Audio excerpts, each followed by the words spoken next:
Hi friend, I'm Brian Hart. I'm Karen McFarland Holman. Today, if you like productivity like me, if you want to do better, I have the perfect resource for you.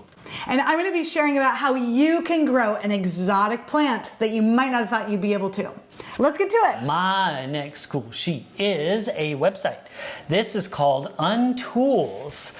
So I randomly ran across this and I am so excited to keep diving in. I would usually wait before I've really tested this website out, but I knew immediately that it was a cool sheet and it will probably be a ton more cool sheets. So it is a collection of thinking tools and frameworks to help you solve problems, make decisions, and understand systems. It was started by Adam Omryan, I believe, who's a product designer from Czech Republic. So he couldn't find one place that had all of these overviews of thinking tools. He could find them here and there, and as a designer, he really wanted they would help him with his work, and he would just dig around in the internet and find one, and then find another one sporadically somewhere later. So he put them all, a collection, and created his own website, and again, it's all for free. So he did this, all these tools and frameworks covering all kinds of areas, like I said, of problem solving, system thinking, and decision making. So right now there are 19 and it is still counting. He's going to add them as they go. Some of these I've heard of and some of these I haven't. Those are the ones I'm very excited to check out because I'm always looking for better decision making and thinking frameworks. This is right up my alley. So some of them I'm going to see if I can rattle off 19. A Shinkawa diagram. I don't even know what that is, but sounds amazing. I can't wait to check it out. The Sinifine framework. That one I also haven't heard of. Conflict resolution diagram. 6 thinking hats, which I have heard of. In fact, I have a book here that I bought years ago, 10, 15 years ago. Super famous, the one that kind of brought 6 thinking hats to the forefront of people, and I still haven't read it, so this is going to be the final thing to make me finally read this. There is connection, circles, second order thinking, iceberg model, Eisenhower, matrix, ladder of inference, abstracting, laddering, decision matrix inversion, issue trees, confidence, determined speed versus quality, so many more. I ran out of time. Definitely check it out. Untools. My hair was like going straight back while you're talking. I know. That's amazing. I was going to tease you about, I'm like, that book doesn't look like it's been read. Yeah. But then you called it out yourself. So. There is, I opened it at least. There's a small crease here when I probably was like pretending like I was going to read. Yes. Or like in the bookstore you opened it. Maybe you opened it up one time. Yeah. I have wanted to read this book for so long. And now I can either read the book, you can dabble, you can get a little, maybe a little glimpse of what that's like. What I love about this is there's so many, and there's 19 and counting, because not every decision tool or method works for everyone. So you can look at this website, you can kind of, like I said, kind of dabble, go and see and try this one out and then try the next one. And then whichever one does work, maybe dig deeper, maybe look, use it, implement it in your life, throw away what doesn't work for you because it's different for everybody. But to have those, again, all in one place is so awesome. I cannot wait. Yes, at your fingertips. And I totally imagine, in some cases, this one's going to work great, and then that won't work at all, but you've got other ones to choose from. And what I do like, too, is it does say, this is better for decision making. This is more of a thought process for, a model of, this or that. So it's really cool. It does give you a brief synopsis of what they are all about. I certainly didn't have time. I couldn't even get through all 19 just by name, let alone what they kind of touch on and what their specialty is. So it's super clean, it's beautiful design, it's all the things I like, informative, production, I love it all. Excellent. Well, thank you. You're very welcome. And don't forget, you can check that out on our website, on our show notes. It will also be in the link in our YouTube video, and that's 10bestest.com/10rings. Excellent. My cool sheet. I will be talking about something in your home, and this is growing orchids.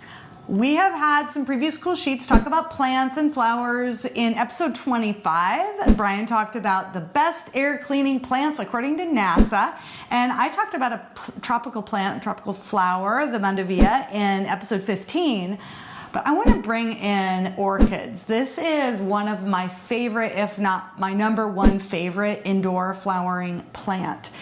Many people shy away from growing or having orchids because they have such a stigma for being difficult to grow, difficult to cultivate, difficult to keep alive. But I am here to tell you that all of those reasons for not having an orchid are unfounded. They actually do quite well if you ignore them. And how easy is that? Of course, you want to just bask in their beauty. But if you are the kind of person that forgets to water, you might actually be a better orchid parent than most. The most common reason for killing an orchid is from overwatering.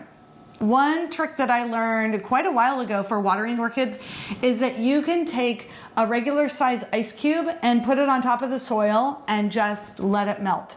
And that amount of water is roughly the amount that that orchid needs for the week. No more. It's so tempting to water them more, but they do not do well with that. And you usually don't have to have a lot of bright light. Some plants, like a lot of plants, need bright light or direct sunlight, but orchids, they prefer non-direct light, and so you could have them really anywhere in your house, and they even do okay with overhead lights.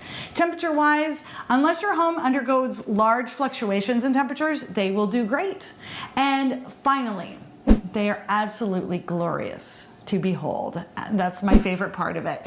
These blossoms last several months, and that also means that after the blossom dies, it can take a while for them to shoot up another shoot and have more blossoms, but they last for so long you could even stagger and have a couple orchids in your house and just enjoy their beauty. Growing orchids.